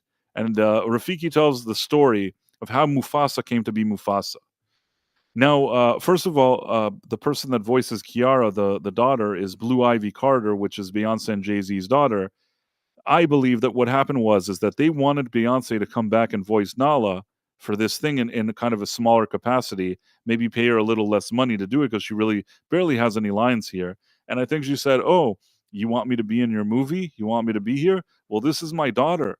Don't you want her to, do the voice of the lion?" And I think they said, "Yes, of course, we need her your daughter here right now, bring her. We'll give her the role." And that's how I believe how she got it. I know it sounds crappy and you're like, "Oh, this is a crappy thing that you're saying," but that's exactly what I think. It was a 2 for 1 deal. You want Beyonce to do this stupid thing? Here's my daughter. So, in any case, back to this thing. This movie goes back to the history of Mufasa. When you watch the original Lion King, you were under the impression that Mufasa was part of generations of lions and things like that. In this movie, nope, not part of a generation. He is he's actually a stray. He had parents that were killed in a flood, or he lost his parents in a flood, or whatever you want to call it. He ended up a stray, and he would have died. The only reason he doesn't die is when he's on the river. Somebody pulls him out of the river, and that would be Scar. Scar is the nicest, most wonderful lion ever. The same Scar that would later kill him, but he is just such a benevolent and nice guy. And then what happens is that Scar's father basically wants to, get rid of Mufasa. He doesn't want him there, and he, thinks he should get rid of him, if you know what I mean. And meanwhile, Scar's like, no, no, we got to adopt him. We got to adopt him. He has to be part of our pride. We got to take him in. And then the father tells Scar that he's got to do a race with Mufasa. And if Mufasa wins the race, he gets to be part of their pride as a stray. So they do the race, and at the last minute, Scar kind of slows down to make sure Mufasa wins because he really wants to help Mufasa. He's a wonderful guy. Scar is a wonderful lion. And then after he does that, he says to him, "I've always wanted a brother." And then you see this montage. They grow up for years. They're the closest brothers ever. The closest brother. Scar is a wonderful. The only thing is he's a bit scared sometimes, but he's a wonderful, wonderful lion. And then one day, what happens is that there's a new group of lions in town. Now they're white. Their fur is white. It's talked about how their fur is entirely white. They are white lions. This is very important because these white lions are referred to as the outsiders. They're outsiders that have come from somewhere else. They're white, which everybody talks about. White outsiders that have come to take everything that these other lions have. These other lions who are not white. Now, at this point, some people might say you're crazy. You're crazy that you think that this is actually a message. But you know what? This is Disney. I at this point, I don't think it's crazy. I think the fact that they're white lions and they're outsiders and they want to take everything away from them, I think that they are colonizers. I think that that's what they were going for. That was the messaging. That's what Disney wanted to do, and that's what's in the movie. And then what happens is that Mufasa ends up killing the son of the leader because he threatened them and he was protecting himself, and he kills one of them. The other one runs away. These white lions come to they want their vengeance. So Scar's father tells Scar, "Listen, you got to go and start your own pride and take Mufasa with you. He'll be your right hand man, and we'll stay here, for when these white lions come." Now, this is all really weird. Is that really a thing? You send your son to start another pride, and what are you talking about? Usually, you protect it to the last minute. You put up a fight. You're going to be two-man short now when these lions are coming to kick your ass. In any case, they send them away. What happens is these white lions show up. They arrive at where Scar's father is, and it's basically they get rid of him and of all those other lions. When I say get rid of, you know what I'm trying to say. The lions are done. So now these white lions, they're just expanding their reach and their power. They're just taking over everything. White lions, and somehow Scar and what's his name, Scar and Mufasa, they're on the road and they start picking up other misfits along the way. They meet I can't Sabria, whatever that lion, whoever Mufasa's wife is. They meet her, and initially Scar is really into her. Scar is a big fan of hers, He's really into her. And the more he's into her, and Mufasa's kind of trying to help him be his wingman, help him get her attention, help her. He wants them to be together. But the more he kind of tries to help Scar in this situation, the more she kind of likes Mufasa. Mufasa keeps pushing her away and saying, "No, you got to be with Scar. Scar is the number one guy here. You got to be with him." And she's like, "No, I don't want to. I like you. You're the best. You're the best." And at the end, Mufasa you know, kind of accepts that she likes him. And there's also a situation that saves her life. People ask me if she was a girl boss, and generally I would say that she was. But the only reason why I don't say it is that at some point, based on some dumb idea she has, she basically almost gets herself killed. At this point, Mufasa saves her, and what happens is that she when she wakes up, he tells her that actually Scar saved her because he wants her to like Scar. But at the end, she figures out that he's just manipulating and he actually did it and he's the brave one and she likes him and she doesn't care about Scar and he kind of warms up to her. Now, this is the turning point in the movie.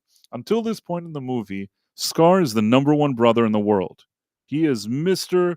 Top Brother Lion. And the second that he sees that that girl likes Mufasa, she's like, "No, I like you, Mufasa." That's the end of it. He goes immediately, meets with the White Lions, sets up a meeting with them, and he sets up a deal with them that they're going to go and kill Mufasa.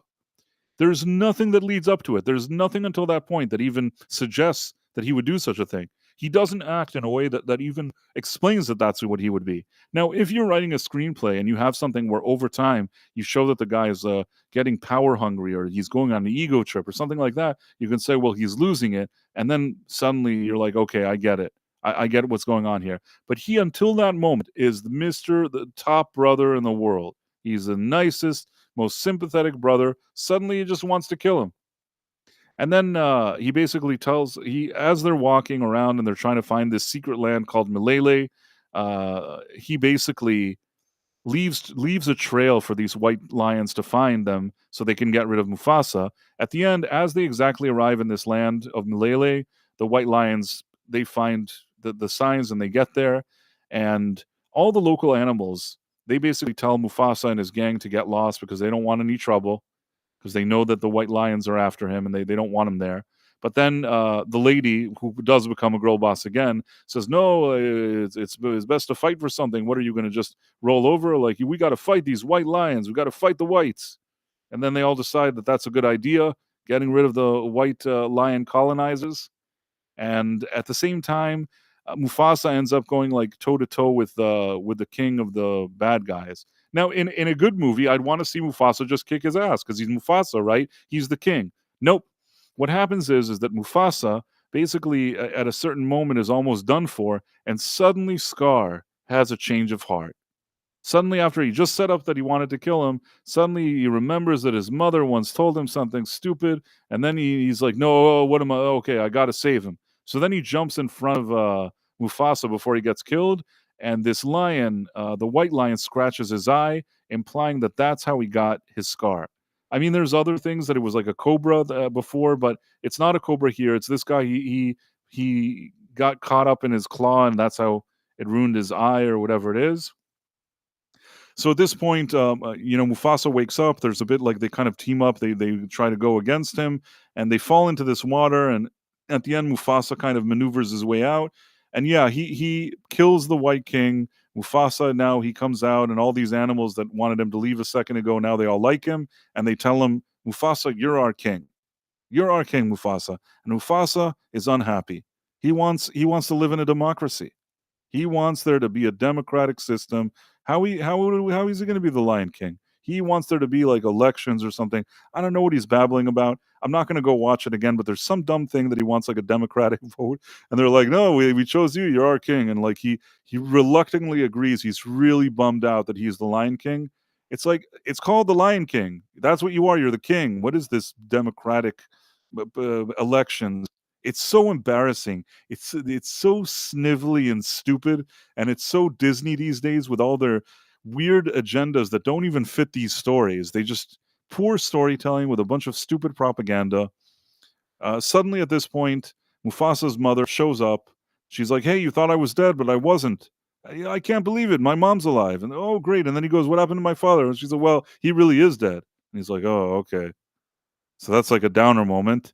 And then, Mufasa sees Scar and he says, until this moment in the movie, they don't even call him Scar. They call him Taka. That's his name. So he goes like, he sees his Scar basically, and he says to him, "Listen, I don't trust you. You betrayed me. I will never trust you again."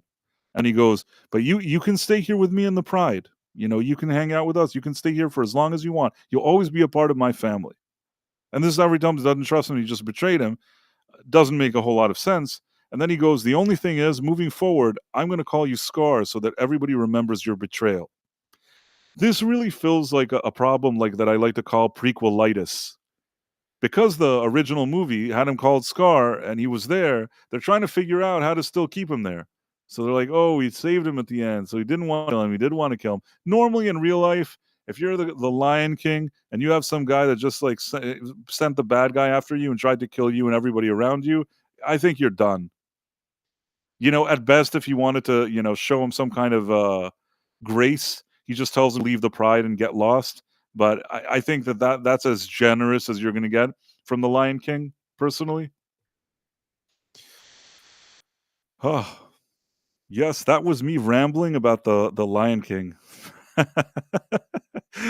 uh, Professor Artu says white lions with their fire, water, and boomsticks. Yeah. Stephen Mack says standard modern Disney garbage. I agree. It is standard modern Disney garbage. Uh, AMSS says, I think I tried to highlight this thing.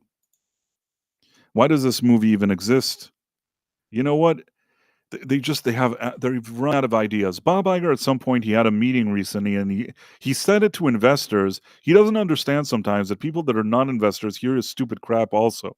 So he was telling investors, we have a great plan at Disney. We have all these IPs. We're just going to squeeze out whatever we can, make more sequels, make more, really, really see what we could do installments out of our IPs. It's like, dude, think of something new to do. Stop making the same movie over and over again, or stop just adding prequels or whatever it is. And you know what? You want to do something? Tell the next chapter. Tell what happens in the future. Tell a new story. Why are you going back to Mufasa and trying to change his thing? Like you didn't even want to. You didn't even want to be a king. You wanted the democracy. Shut up. He didn't want. That's not how things work in the jungle. Screw you. Democracy. The dead democracy king. Yeah. Let me see. Yeah, Maraxtra says, yeah, somehow the democratically elected lion representative doesn't quite have the same ring as uh, Lion King does. Maybe it's just me. Exactly. Exactly. I said that in my review. It's just it's an embarrassing movie. It sounds like another script written by people with emotional issues. Absolutely. And another thing that I actually mentioned in my review, for those who maybe saw it or didn't see it, is that the music here also is a downgrade. In the original movie from 1994, you had Elton John. Now, I said also in my video, Elton John maybe is a bit cheesy. Sometimes he's very poppy. Maybe not every song of his is for everybody. But I think that most people would agree that Elton John is a pretty talented guy. And he knows how to write some classic tunes if he wants. The fact that he wrote those songs, the main songs, he composed the main songs for The Lion King with a lot of lyrics from Tim Rice. I think that he did a fantastic job. I think he did a really, really good job with The Lion King, and part of the reason that movie really came together is because those songs were so memorable and the way they were performed and all that stuff. Now, when Disney remade that movie in the 2009 one and suckered people into it, they took all of those songs that he himself made. They basically, they were able to, yeah, they were able to use his music and still be able to hold on to the general story of Lion King. So as dumb as that 2019 remake was, and I did have issues, they did tweak a few things about it, they still had some kind of framework for a story which wasn't a complete disaster. But in this movie, the story was crap. Uh, and in addition, the music was crap too, because rather than working with Elton John songs and Tim Rice and also Hans Zimmer score, which is what was the original 1994 one, here they had like downgrades all across the board. Hans Zimmer didn't do anything on this movie. Elton John, Tim Rice, they're not here either. You had all the songs were given to Lin Manuel Miranda. Now, Lin Manuel Miranda, I've said this before. I think that he has talent. I don't think that he's a complete bum, but I also don't think he's the great talent that everybody makes him out to be. And the fact that here and there, maybe he could write a song that's somewhat catchy or something. He's not the guy that's going to generate those type of hits. When you see this movie, you could tell that he watched the original Lion King, tried to come up with songs that sort of emulated that without really bringing anything new to the table, and none of his songs were as good as those originals either. It was just, I think that there was one guy from the original that did some voices, the more like African voices. I think he maybe arranged them. I think that they brought him back here maybe for a song, and I thought that maybe I had a little hint of that, but even then, the song itself is written by Lin-Manuel Miranda, and even that, like, kind of falls flat. Uh, Lin-Manuel Miranda is not Elton John, in my opinion, and he doesn't have I don't know. I'm not saying he can't do anything. I just don't think this was an upgrade, and I think he's overrated personally. But that's just my opinion. So Empress and M says for months we couldn't get away from that Elton John song on the radio. Listen, it's cheesy. It works though. It works. These were very cheesy songs, but they were sometimes you can do a cheesy song if you know what you're doing. Elton John knows what he's doing. He did what with "Can You Feel the Love Tonight?" It's super cheesy. In a way that may have ruined his career. It ruined. I mean, it's not like it ruined it, but I think that from that moment, all he did was write songs that sounded like that one. It's sort of like the Aerosmith syndrome. Aerosmith did I don't know, Crazy or one of those songs, I was dying when I met you, crying when whatever. I don't know what, who cares? One of those they did a few of those songs and what is from that moment on, all they did was these annoying ballads. They said, "Okay, people like our ballads, we're gonna give them these stupid ballads over and over again." And then, there's "Don't wanna love a lot, don't wanna do 'cause I miss you, babe. Don't wanna miss a thing." Oh, that song is annoying. Man, that song is annoying. That song is like a giant fart. I'm sorry, I know some people like that, but, that is the truth. That song I didn't even know the words. I don't really even know what I'm singing, but, that song is annoying. I'm trying to think the last Aerosmith song that was halfway decent. Maybe "Living on the Edge," I didn't hate that. It was kind of cheesy as well, but maybe I could tolerate it. Maybe "Walk This Way," the one with Run DMC. Really, that's I think that's good stuff. "Walk This Way" with Run DMC was a good song. I mean, it's basically their song, but I like the addition of Run DMC in that case. Whew. Uh, Senpai76, just for suggesting that a great race swap for a remake would be Jaden Smith and Tarzan. I don't have the context to what you're saying.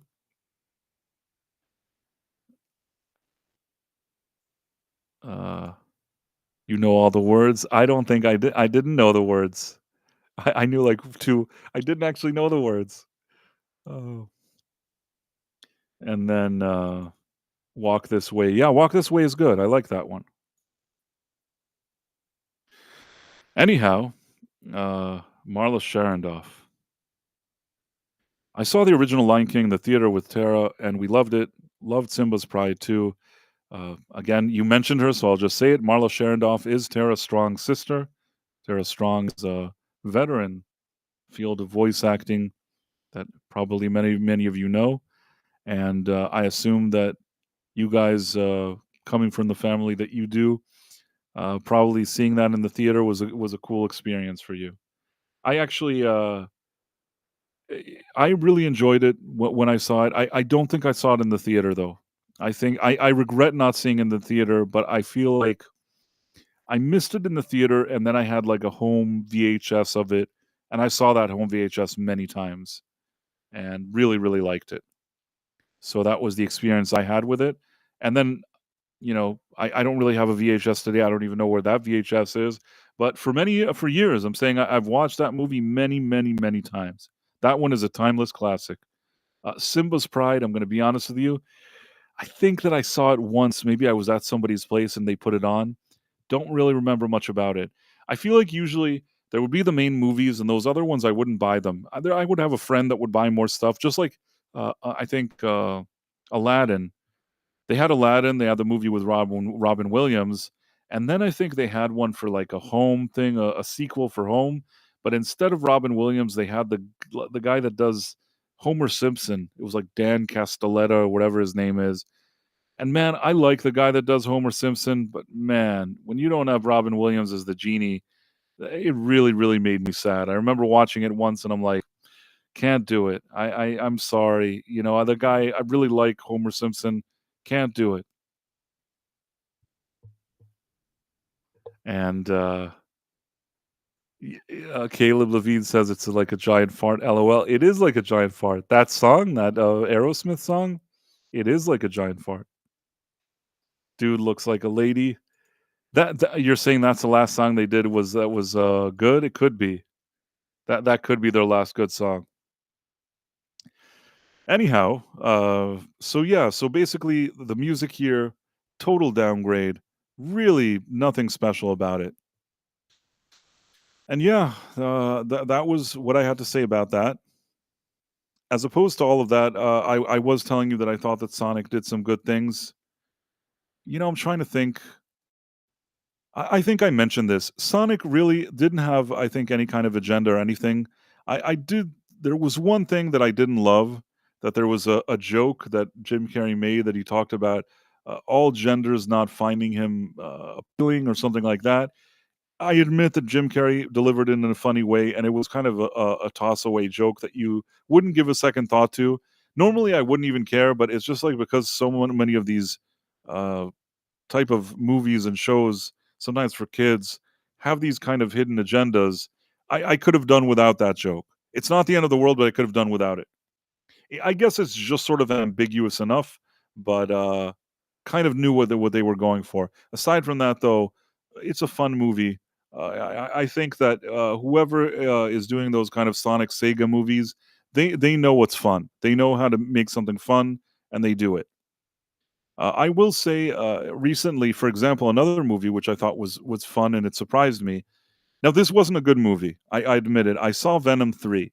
Venom 3 is not a very good movie. I actually didn't think Venom 1 was a very good movie or Venom 2.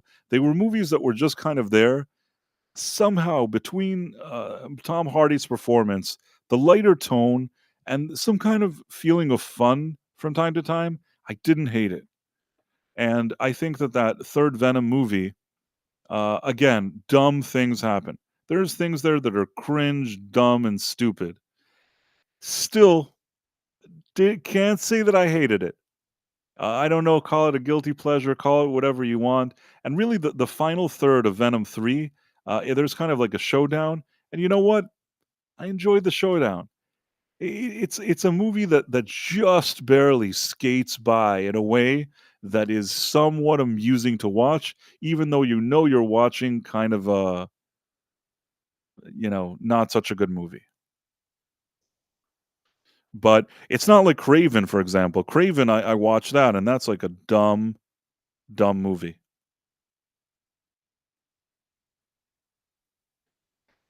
Craven was embarrassment. I will say this though, and I think I've said it before. Craven could have been actually a good movie. If I would have done Craven, first of all, I wouldn't have done it. But if somebody would have said, "Hey, here's $1 million. Can you make something happen with Craven? Do you have some ideas?" I'd say yes. I have some good ideas. And what I would have done is that I would have done like a high octane, adrenaline driven action vigilante justice man movie. The guy action sequences, he's going around getting bad guys. There's all this bad stuff happening. He's taking them out one by one. If you want, imagine a type of Rambo that's a Craven, character that's sort of supernatural. He's getting even. He's getting rid of all the bad guys. or people that seem bad or whatever it is. That's what I would have, getting even, whatever it is, that's what I would have done. And, if they would have done that, and that would have been the focus, I think, and it would have been done well, I think there was a chance to maybe create something fun that would have spoken to some people. They did it, they steered away from that, and I think that they really, they made some big mistakes there, unfortunately.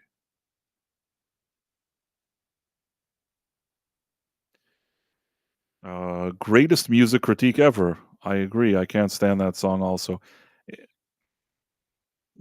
I got the Aerosmith. Don't wanna love, love, do, 'cause I missed you. Don't wanna miss a thing. I don't even know what, uh, there's also some way even the first sentence, like, annoys me. I'm trying to think, what is that, "Don't wanna miss a thing"? Wanna miss such a stupid song. Let's see if I can full lyrics. Okay, let's see if we got this. This I think that South Park later made fun of this in their Team America movie. I like their song a lot better. Don't wanna close my eyes, don't wanna fall asleep 'cause I'd miss you, babe. I don't wanna miss a thing, 'cause even when I dream of you, sweetest dream I'd never do, I'd still miss you, babe. I don't wanna miss a thing. It's so cringe. Man, is it cringe. Like, I would feel really bad if I wrote a song like this, I'd be really embarrassed. Who wrote the lyrics for this crap? Is that the thing that Diane Warren wrote, that it's like a woman wrote for them? I could be crazy. Who wrote this song? Diane Warren. Hey, hey, Mr. Random Knowledge. That was from Armageddon, and yes, it's Diane Warren, just like I said. So, basically, they wanted a schmaltzy ballad, so they went to, like, the queen of, like, schmaltzy ballad to write this for them. I don't know if you're Aerosmith, you're a rockin' band, that's what you go to this lady to write some shitty ballad for you? Can't say that I understand they made a lot of money from it, and maybe they got a lot of women and whatever, I mean, I kind of respect that, but man, is this song crappy. It could sell a gazillion records, I think it's embarrassing that they would stand there, like, with a serious face and sing this crap, I don't know. And really, I think that this was also the thing that kind of, what could they do after this? Nothing. This is the end of their career. What songs did they have after this? I don't even remember. I think this is it. I think this was like the final, the final call, last call at a bar, whatever it is. Somebody wrote Armageddon was trash. You know what? I hear this a lot. I'm gonna be honest. I only saw the movie once. Saw the movie many years ago. I remember looking at it and thinking, this is kind of dumb. I like Bruce Willis. I think Steve Buscemi is in it. I don't dislike Steve Buscemi. Ben Affleck, whatever. And maybe Liv Tyler, like a youthful Liv Tyler, which I didn't dislike. It had a decent cast. The movie just, it doesn't make a whole lot of sense. They're like, oh, there's an asteroid. You're gonna go in the ship and blow up the asteroid. Almost feels like a joke or a meme, that movie. And yeah, I mean, it is a movie. Also, that whole thing at the end, "Oh, pumpkin, I'm not gonna come back." Oh, like, I don't know. I don't even know if that's what he says. Bruce Willis, that he's, like, telling his daughter that he's not coming back. Man, is that a Michael Bay movie? It felt like a full-on cheesy Michael Bay. Not even gonna Google, it has to be Michael Bay. Who else would make that movie? Fine, I'll Google it, but I think it was Michael Bay, because who else would make that movie? Let's see. Armageddon. Michael Bay. Yeah, I mean, it couldn't have been anybody else. That's a movie that really, like, if there was ever a movie that you watch it and you know who made it, who directed it, it's Armageddon. Has to be him.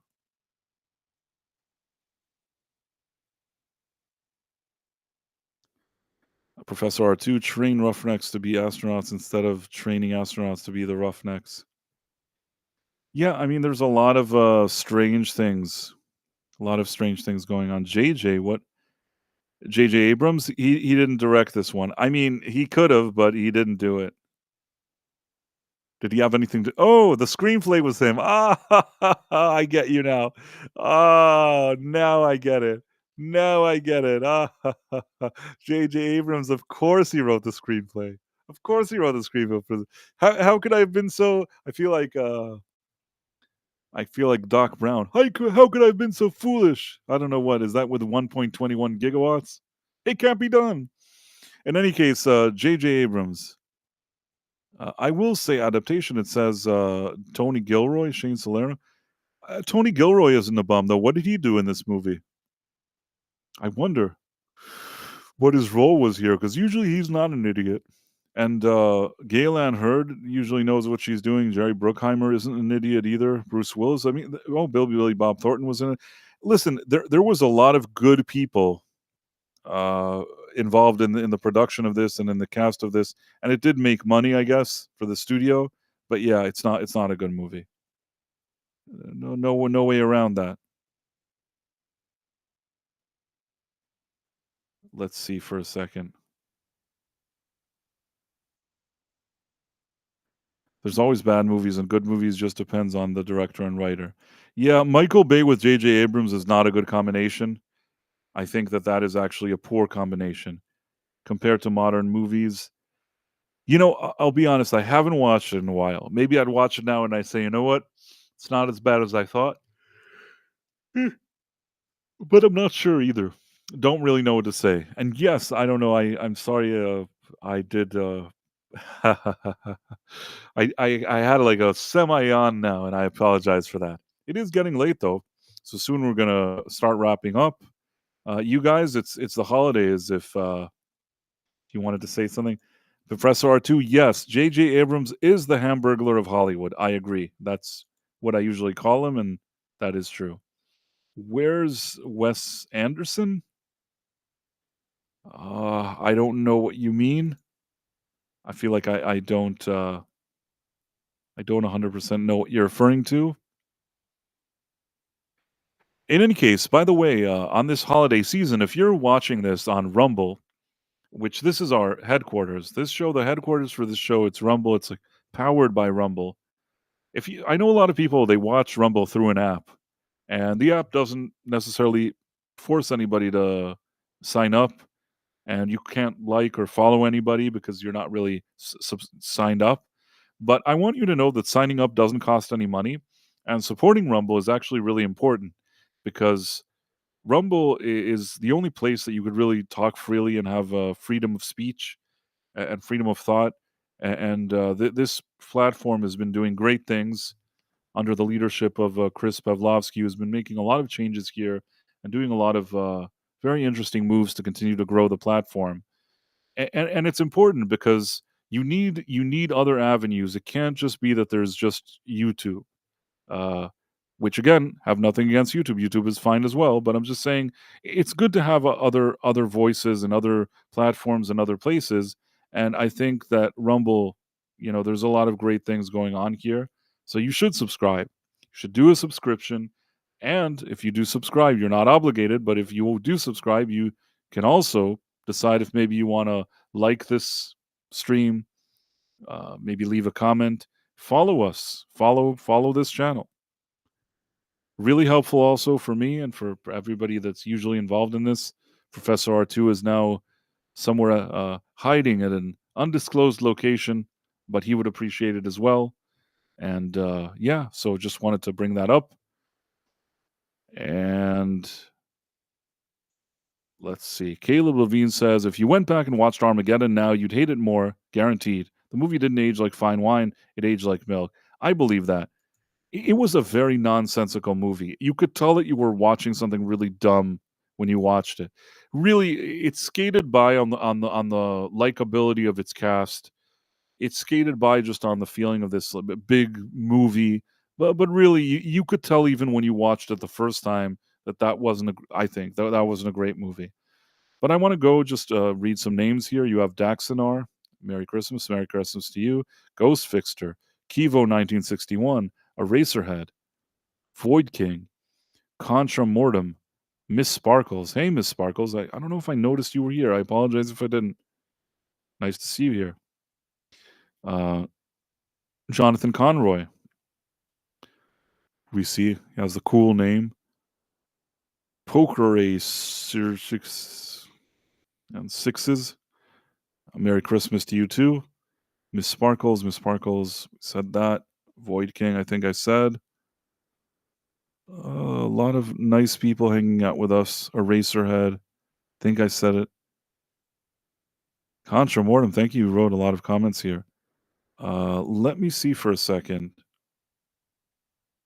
I didn't actually check the YouTube side. I just want to make sure I didn't miss out on something. Give me a second. Tell some jokes time. Oh, Professor R2 isn't here. Let's see.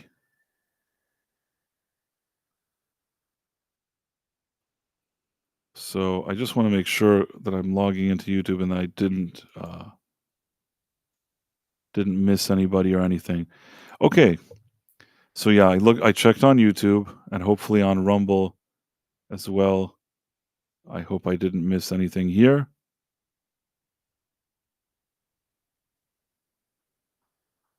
Brave browser and uBlock Origin, then watch ads disappear like a male feminist. Maybe that's what it was. That's so weird. I don't know. Very strange. That was the comment that I think disappeared. In any case, back to what we were doing. Oh, 6 was here. This 6 was here. Was it 6? I don't know. Sky,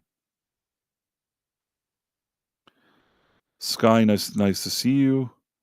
Mars Monkey Max, Kitty Bear, Mars Monkey Max, Professor R2, obviously, Eraserhead, Caleb Levine, Kivo 1961.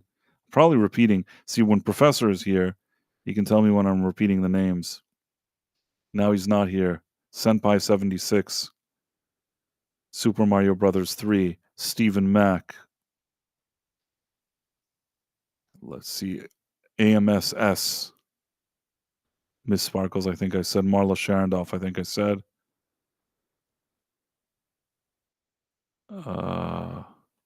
Yes, I thought Mufasa stunk. Daramu. Oh, hey, man. Hey, that's a friend of the channel. I missed him. It was 40 minutes ago. Yeah, sorry, man. I'm sorry I missed you. Darmuth, Merry Christmas, everyone. I was on his channel recently. He's a really, really nice guy. Should check out his channel, whatever he does. Did I... Let's see. Can I pin this thing? I know there's a problem pinning. Oh, hey, is Professor R2 here? I was wondering how long it would take you to notice. You came to help me with the names at the end? Well, I can't stay for long. Thankfully, we got everybody in bed, but I wanted to come wish everyone a Merry Christmas Price, and everybody who's joining us regularly on the channel. We're happy to Merry see you Christmas, here. and I'm jealous Merry of that Christmas, everybody. wonderful, wonderful graphics you have. That's so cool. Well, I'm taking a little trip to Hoth for the holidays, but I need to step up my game. I just have this kind of night sky. I should probably put something else there. So Daramuth, I'm sorry I didn't see him before. I guess I was reading the lawsuit at the time, or I don't know what I was doing. But in any case, you can correct me if I miss somebody, Professor. Justin Cook, I think I said, I don't know. It's all a blur to me. Kitty Bear, Void King, Kitty Bear. Oh, and then somebody sent me a sticker, I think, on the YouTube side. It's Kitty yeah, Bear. just now. Kitty Bear sent a 99 cents poop sticker. Thank you, Kitty Bear. Hope you're having a great holiday. There's a Mr. Hanky for you. That's what you wrote. And I appreciate it. I hope you're having a great holiday and Merry Christmas, man. Thank you so much. Mr. Hanky, howdy ho. I like Mr. Hanky. Justin Cook, Merry Christmas. Marla Sharendorf also knows what Mr. Hanky is, the Christmas poo. A lot of people watch South Park. That was a very, very interesting character. So, yeah, I think we went over everything. Professor, do you want to have anything to say before we head out? No, that's it. Merry Christmas, everybody. Merry Christmas. I'm trying to think, there's a few minutes left. What do we do in this 5 minutes? Surely there's something fun we could do in the 5 minutes that we're doing here. No idea. Professor, you just had one job. You had one job, Professor. Think of something. Christmas We got jokes. the jokes. We have like 4 minutes. Let's look at something random. Let's do like does Google still have I'm feeling lucky? Do you remember It that? does. It does. Where is it? I don't see it. I thought it did. I don't see it anymore. I loved I'm feeling lucky. I mean, I don't think I ever pressed it, but like you could. Is there still Wow, now I want to know. I'm feeling lucky. Uh I did have a tweet that went semi-viral today. what'd you say? I did have a tweet that went semi-viral today.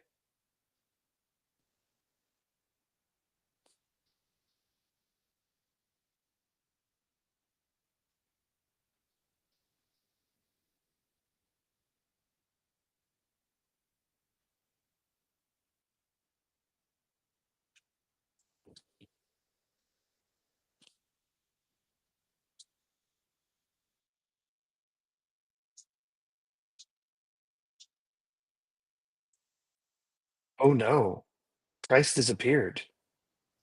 Oh, there he is. I'm back. Thanks for holding down the fort. What happened when I was gone? Nothing. I can't find it. I thought I had dropped out. We can't find it anymore. I see I'm feeling lucky. It's right there on the front page of Google. I clicked Google. Oh, here you're right. I'm feeling now they have I'm feeling curious. I'm not feeling curious. It changes back and forth. Oh, okay. No, So I I did had a I'm funny, feeling lucky and this is what came out. yeah. Not really what I expected, but animal sounds. Oh, that's yeah. Yeah. Could you hear that? Yes. Google really does interesting things. This is a bat. It's a falcon. Robin.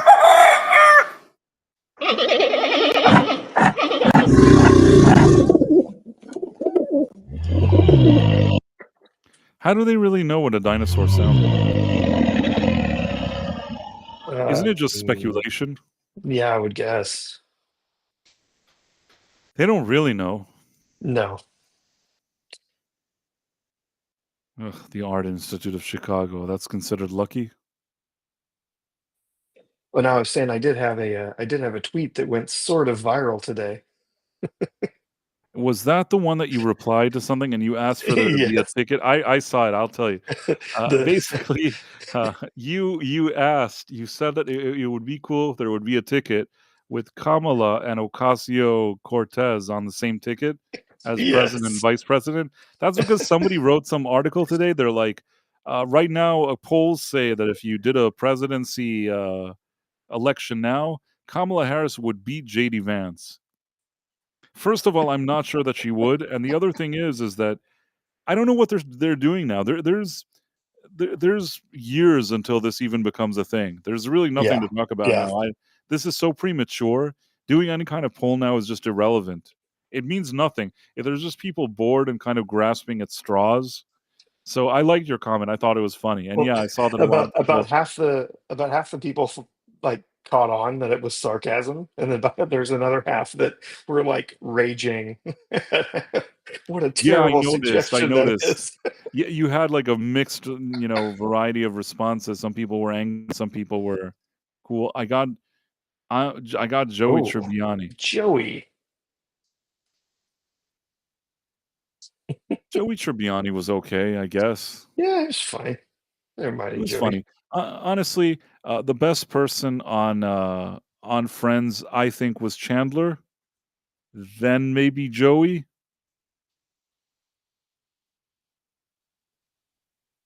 I think. I don't know. Chandler was really the best character, I think. I'm not saying that just because Matthew Perry passed away. I actually think that he was probably the person on that show that delivered the most laughs for me. And it's a show that at times kind of annoyed me, but I actually thought that he was one of the better parts of the show. Joey had his moments. There were moments that his kind of dumb, like, dumb idiot thing kind of was funny. And the person that I like, Joey, he was definitely better as Joey than a host on Top Gear. yeah. I mean, I think that he was good as Joey. I would say that out of the actors, the person that I liked the least, and I'm really sorry about this, was Lisa Kudrow. Mm, You know why? Because, like, I usually I didn't find her quirky humor as funny. She was like, out of the women, she was the one that was kind of flaky and weird. A little different from Joey, she was more quirky, but her humor was just weird to me. I didn't hate her, but I didn't like, she's not a bad actress, but she didn't, out of the 6 for me, she was, like, the one that I probably liked the least. I think that out of the ladies, I know this will be kind of a controversial take. I think that I liked Courtney Cox's performances better than Jennifer Aniston on that show. After Courtney Cox, maybe I thought Jennifer Aniston out of the ladies was maybe number 2. well, I'll tell you, I've probably seen less than a dozen episodes of Friends, so I wouldn't be the best judge. It's never been a show that interested me. Yeah, I mean, the only reason I'm mentioning it is because we got Joey Tribbiani. Yeah, I know. The truth is that, it's not my favorite show. I've probably seen more than 19 episodes, but to be fair, it's not like I sat down and actually watched the show regularly or decided that I wanna watch the episodes. It's over the years, it's been on so many Oh, TV yeah. stations and so many things. I couldn't fall asleep, I just put on some channel, it was on. It's like I collected a lot of episodes, not because I wanted to, I saw them probably a lot of them out of order.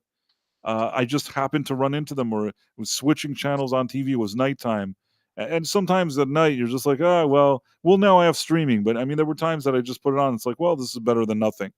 Same way, probably with Two and a Half Men. I've seen a lot of episodes of that show without really religiously watching it. It's just there's so much syndication. Usually, though, if there's an episode with Charlie Sheen, and I'm it's on, and I trying to pass a few minutes, maybe I'll watch it. If it has Ashton Kutcher in it, usually that's a kind of that's a pass. That's a no-go for Price. It's a no-go because you know what? The show, I'm not saying it was the best show ever, but the show was really built around Charlie Sheen's persona, and it understood, how to bring kind of the best out of him on a humor level. I think that the supporting cast was pretty good, and again, don't watch as religiously. I haven't watched every episode, but there was a charm to that show as long as Charlie Sheen was in the lead. The second you brought Ashton Kutcher, there's really very few redeeming qualities about it. It's, there's no real reason to watch it, in my opinion, of course. No, I never watched that show. Did not interest me. Did you ever watch it with Charlie Sheen, or you never watched it at all? I never really watched it at all. Oh, you know what? Maybe Yeah. you missed out on something. I think that there's some episodes there that genuinely got some laughs out of me. Uh, Maybe not like laughs like, huge laughs, but was able to get some chuckles out of me. Mm. And So Marla says her friend sang the theme song. oh. He did that. Men, men, men, men, men, men, men, men, men. That one. It's funny because the person they have singing the role of the kid actually does it. It looks convincing. I know it's not the kid singing, but it looks convincing. That kid is another weird Hollywood type of. I hope he got his life together. There was strange things happening with that kid. By the end of the show, they didn't even have the half that was the Two and a Half Men because that guy kind of went off the deep end. It had Charlie Sheen, John Cryer, and this kid. I forgot his name now, and he was paid a lot of money and on this show. And then something weird happened to him, and he didn't want to be on the show, and he went like seemed kind of to go off the deep end. Uh, I hope he recovered. It's always a shame that you see these kind of kids that grew up in Hollywood and they just lose their way. Mm-hmm. I actually knew I still know a child actor who was sort of popular back in the day and then had some issues. Uh, and that guy, you kind of see how they take these kids from a young age. They're suddenly successful. When there's success, all these people around them getting a piece of their money and getting a piece of them. And then the second that well dries up, I think in a lot of cases people don't care or look out for these kids or anything, and that's why you see these kind of stories over and over again. And the fact that I actually know a guy that was through this system and this process, it's it's really it's really a shame to see it. Mm-hmm. I would hope that over the years they find ways instead of talking about like 70 intimacy coordinators and who brings which executive producer to look at the screenplay or whatever it is.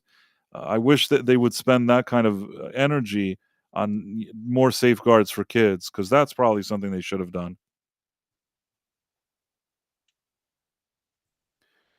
E.G. Daily sings the song. I see. Does he sing the man, man, man, man, man, man, man? Oh, oh, oh. Is that what he sings, or I don't know? The Harry Potter kid? Which one are you talking about? Which one? When you say the Harry Potter kid, which one do you mean? There's so many of them. Is that the Harry Potter kid that ended up? Oh, you're talking about the actual Harry Potter actor? I don't know.